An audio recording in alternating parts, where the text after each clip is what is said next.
my lovely people, and welcome to Owen's Mind, a light-hearted trip through the contents of my head and the world in general. It is Sunday the 15th of March. My name is Owen, and here is what is on my mind today. So, as usual, I've picked out 5 stories making the headlines I want to give my thoughts on. Links will be in the description below so you can read each article in full and show those reader publications some love. And just so you know, it is exceptionally hard to find stories today and this week and probably next week that are not related to the coronavirus. So there's a couple in there, but I found some other ones just to try and change up the tone a little bit. Like I say, there is every news outlet is reporting on the coronavirus and its effects, and they're doing a better job than me. Okay, but so the first 2 are kind of related to that, and then I'm going to try and go off topic a bit and try and diversify so you can come in and get some different news and different takes on things. I put a video up yesterday on my Fracture Thoughts playlist. Link's going to be hopefully up here. Now, I've never embedded a video before, so either you're going to see a link to a video which you can click on and go and watch, or it's just going to be me pointing to a random area behind me. So for those of you who don't know, the Fracture Thoughts videos, they're a bit more unhinged. It's almost like a character I play. I'm a bit swearier, but it says in the link that it's it's age restricted and that kind of stuff, so just be prepared. But it's basically me kind of having a little bit of a moan about people who are panic buying. It's a bit tongue-in-cheek, but there you go. Anyway, so let's get into story number 1. So story number 1 today comes to us from BBC News. Coronavirus, future of UK aviation at risk, say the airlines. So yeah, this is one of the knock-on effects of what's happening around the world is, apart from the viral impact, it's the financial impact and the business impact. So the UK's aviation industry may not survive the coronavirus pandemic without emergency financial support, the airlines have warned. So the trade body Airlines UK has asked the government for a package worth several £billions because US travel restrictions will hit all transatlantic routes from Tuesday, further denting the aviation sector. The government said it was open to support all businesses, including the airlines. In a stark message, Airlines UK said the government's prevarication and bean counting had to stop. We're talking about the future of UK aviation, one of our world-class industries. Unless the government pulls itself together, who knows what will be left of it once we get out of this mess. Airline bosses have been talking to ministers and executives at Virgin Atlantic are due to write to the Prime Minister. The demand comes after the US announced it will extend its European travel ban to include the UK and Republic of Ireland. The ban, which will begin at 4 AM Greenwich Mean Time on Tuesday, will hit vital routes for the likes of British Airways, Virgin Atlantic or Norwegian Air. Meanwhile, American Airlines announced it's suspending nearly all of its long-haul international flights from Monday.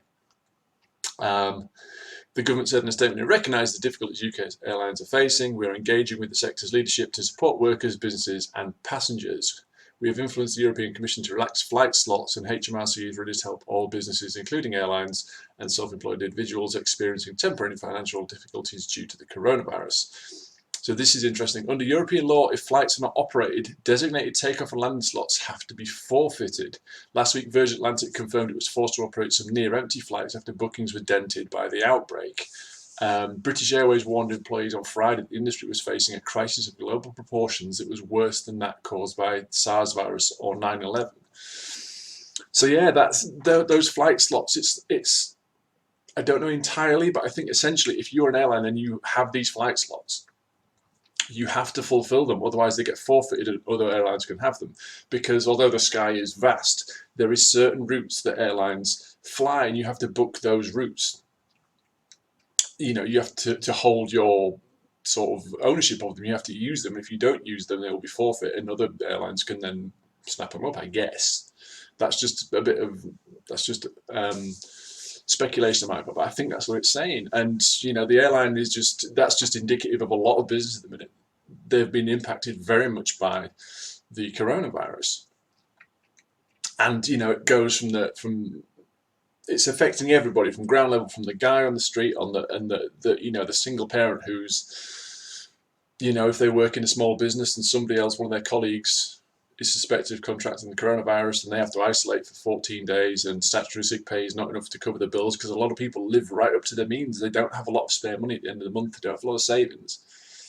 So from the individual right up to these vast, businesses which we kind of assume are almost bulletproof financially because they're so big and you think they must have reserves and that. But again, they operate to margins and this is really going to have a very, very, very devastating impact on a lot of big businesses.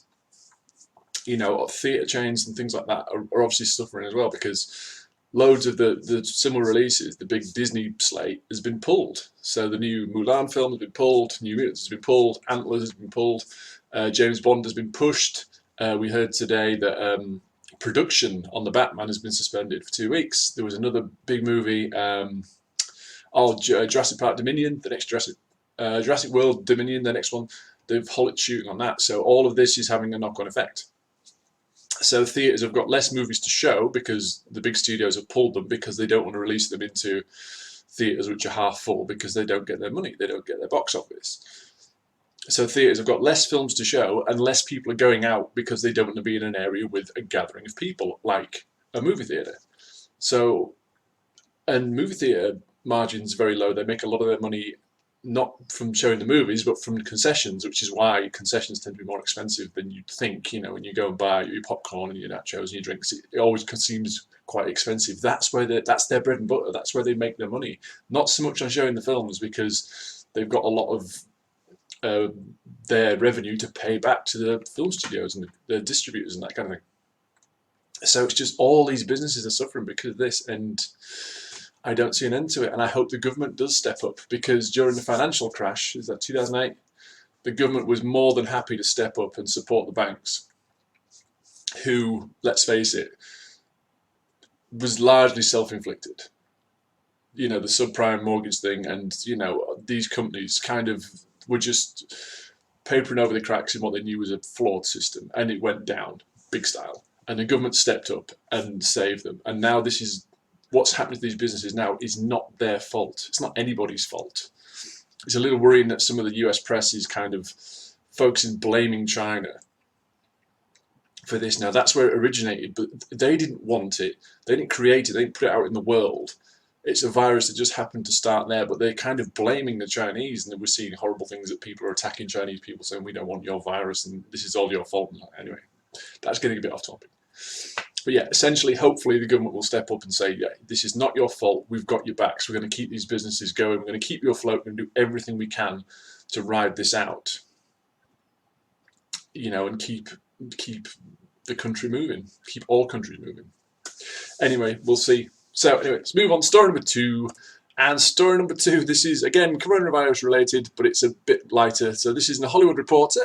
The Razzie Awards cancelled amid coronavirus concerns. So yes, the show celebrating the worst films of the year was scheduled to take place yesterday, Saturday the 14th. The 2020 Golden Raspberry Awards, aka the Razzies, have been cancelled due to the coronavirus outbreak.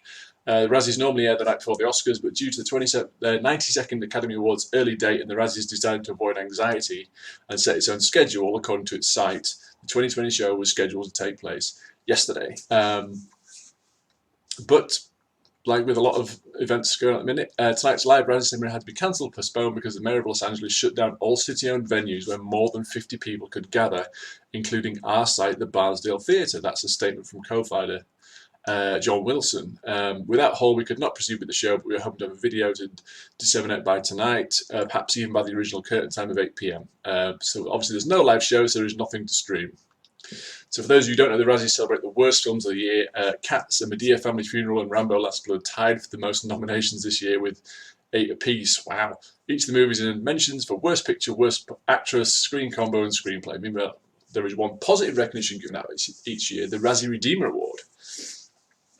So it's a shame we don't get this, because this year's nominees include Eddie Murphy in Dolomite Is My Name, Keanu Reeves in John Wick 3 and Toy Story 4, Adam Sandler in Uncut Gems, Jennifer Lopez in Hustlers, and Will Smith in Aladdin. So that one is people who've previously had Razzies who have kind of stepped up and now been in projects which have been much better received.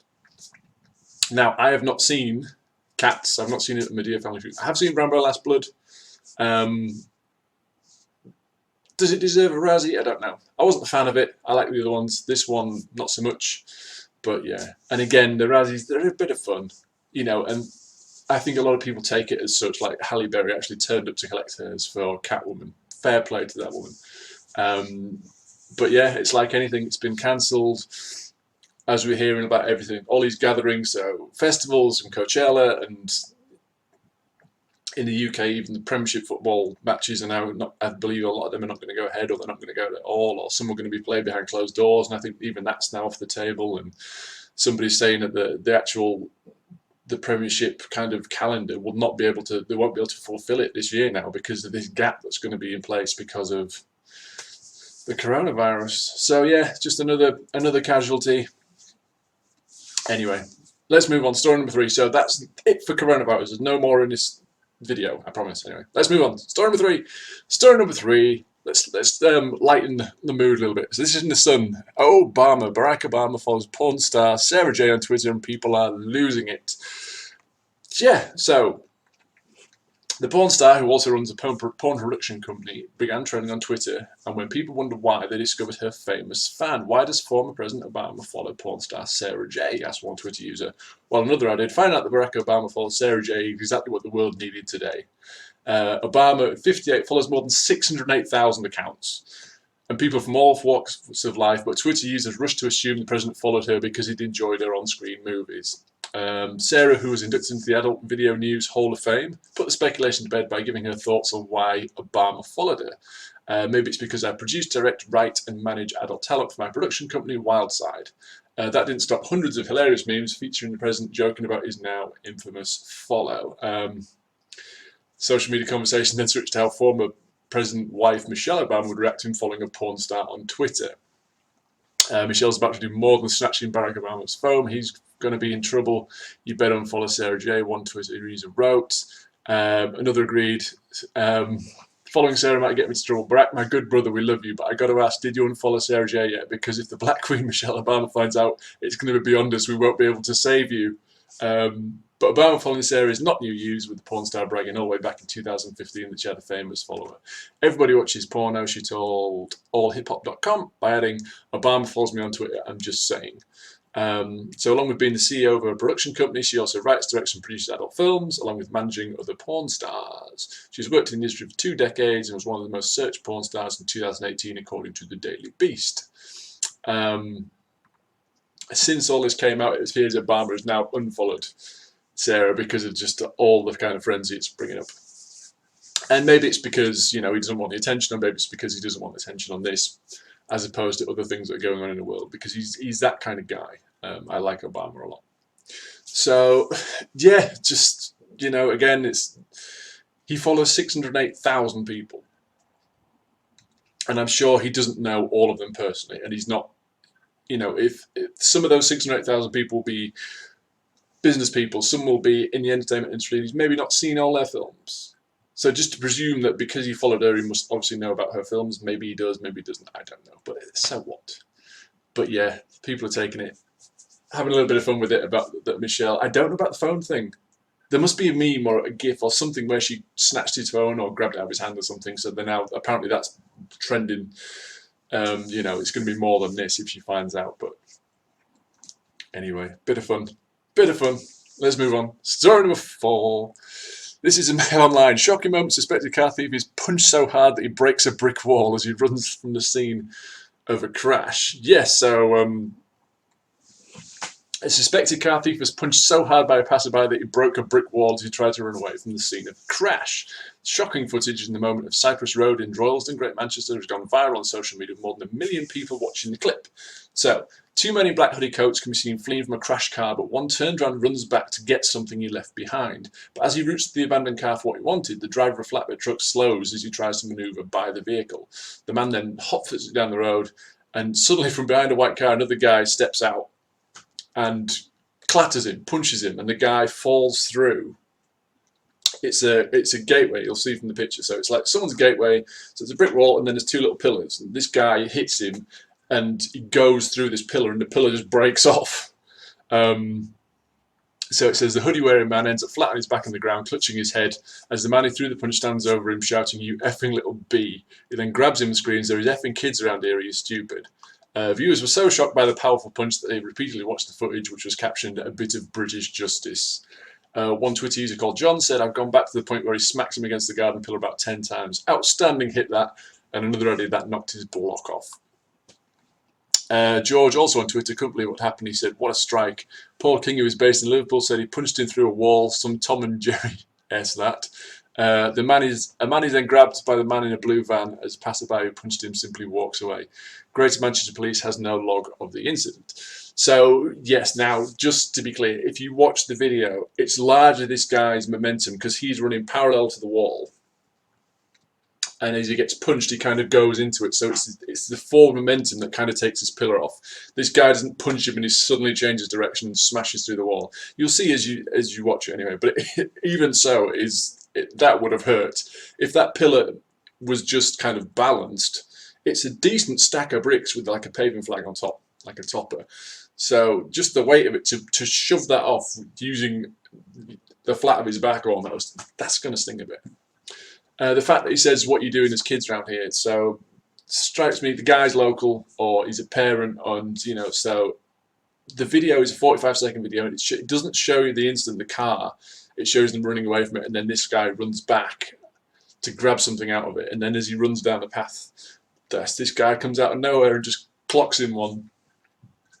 But yeah, I'm not encouraging any kind of vigilante justice, but if these guys if they'd stolen this car, if they are racing about, and there's kids playing on the street and that, maybe they deserve a smack in the mouth. I don't know. But it says police have got no log of the incident, so whatever happened, I don't know. Because you'd think if the car, it says like the car was crashed or was stopped, so you'd think the police would be called just, because the car would need to be recovered and that kind of thing and reported, but it says they've got no log of the incident. So maybe they've got a log of the theft, but no log of the guy getting punched. It doesn't say what happened to them after the fact. But yeah, it's an interesting video. Give it a watch. Anyway, let's move on. Story number 5. This is in The Guardian by MSN News. Poison-laden drones to patrol New Zealand wilderness on the hunt for invasive pests. That is a weird headline. So, a large rat scampers across a shady forest floor in search of its latest meal of kiwi chicks, one of New Zealand's endangered native birds. But the rodent is in the sights of another predator, a mammoth drone carrying hundreds of kilograms of deadly poison. This scene could soon be playing out across New Zealand's most rugged wilderness as the Department of Conservation considers a new high-tech strategy to halt the country's biodiversity crisis. A drone which is 7 meters long and looks like a mini helicopter is being developed to wipe out pests in areas that humans simply cannot access due to steep cliffs, deep ravines and impenetrable vegetation. So these conservation rangers usually hike into remote spots and lay bait stations to trap and kill stoats, rats and possums, invasive species the government has vowed to eradicate from the whole country by 2050. But for hard-to-reach parts of the wilderness, manned helicopters have been extensively used by the DOC, but after a series of fatal accidents, the department is investigating safer, cheaper and more environmentally friendly alternatives. By the hour, drones are 2/3 cheaper than helicopters, emit 85% less carbon, a priority for the left-leaning government that is committed to being carbon neutral by 2050. Drones are more precise than helicopters and are able to drop their bait loads within centimetres of the target, an important consideration when accidental poisonings of endangered native species are still occurring. So they said restoring nature to indigenous species so that indigenous species can thrive requires new tools and technologies, the Minister of Conservation, Eugenie Sage, said. Drones have a potential to be a game changer. So they want the predator-free by 2050 program, said that more than 1 million hectares of land are being targeted for pest eradication, so there's plenty of New Zealand for the drones to deal with. We're in a changing world, we can use helicopters for a lot of stuff, but our carbon footprint needs to track towards zero. We need to be looking at other options. My dream is that one day we'll have artificial intelligence devices that will detect the presence of a pest somewhere, that will automatically link to a messaging service that will send a drone out. Wouldn't that be great? That'd be terrifying, but yes. A sum of £390,000 has been awarded to Kiwi startup Environment and Conservation Technologies to engineer drone technology designed to withstand the unique challenges of the New Zealand bush. So, yeah, essentially, New Zealand, most of you will know, have got very, very, very strict rules about kind of what animals you can take in and this kind of thing, and vegetation and this kind of stuff, because they've got a very, very delicate ecosystem and it's very contained just because of what New Zealand is. So other things coming in, other species being brought in and other plant life being coming can have a devastating effect on their environment, on their ecosystem, on their biodiversity. And they're saying that things like these rats and possums and things are an invasive species. They've got there, need to get rid of them, so they want to get rid of them. But because of the landscape, you can't go up there on foot or in a vehicle like a like a jeep or anything and plant these bait stations for to attract these rats to eat and then kill them off. dropping it by helicopter, it seems, is difficult and imprecise because, again, you can't get close enough to ensure that you're only targeting the invasive species and not the native species, which are already endangered because of the invasive species. So it says maybe this drone is away. I mean, 7 meters still seems big. That seems as easily as big as a helicopter would be. But yeah, apparently they're more precise. They can drop these. So it says it's laden with poison. It's not gas. It's like bait packets. It's like you put down for rodents in a warehouse or a business or something. It's that kind of thing, of what I can guess. So these can get dropped down more precisely, and they're gonna, like I say, they're aiming to be predator free by 2050. So yeah, just technology being used to in a positive way. It's kind of scary where we're at now. Because, I mean, there's a joke in the Sonic movie where Robotnik's got drones that are shooting, bullets and all kind of mayhem at the main character. And Sonic's on the back of it, and he actually says, "Can you believe Amazon are going to deliver packages with these things?" So yeah, so we've got drones that are going to be delivering packages and poison. Let's hope they don't get mixed up. So there's some possum in the middle of the outback who gets a nice new tablet and a laptop. And some poor guy in some suburb gets a massive batch of poison dropped on his land. So, but yeah, anyway, there we go. So that's it, guys. That'll do for today. Links to all the stories I've discussed can be found in the description below, so feel free to go and check them out. Let me know what you think of this video and tell me today just good news. So no question. I'm going to pose you a question today. I'm just going to say, tell me something good that's happening to you, because there's so much bad news, and and coronavirus it's bad. I'm not trying to downplay it. But let's just switch off for a few minutes. It's still going to be there. So let's have some positive stuff. Just tell me something good that's happened to you, or something good in the world, or an interesting news story that you read that just made you smile. Anything. So answers in the comments, please, along with any thoughts you'd like to share. These are mine. They're not necessarily important. They're not necessarily right or wrong. They're just what was on my mind. So until next time, bye for now.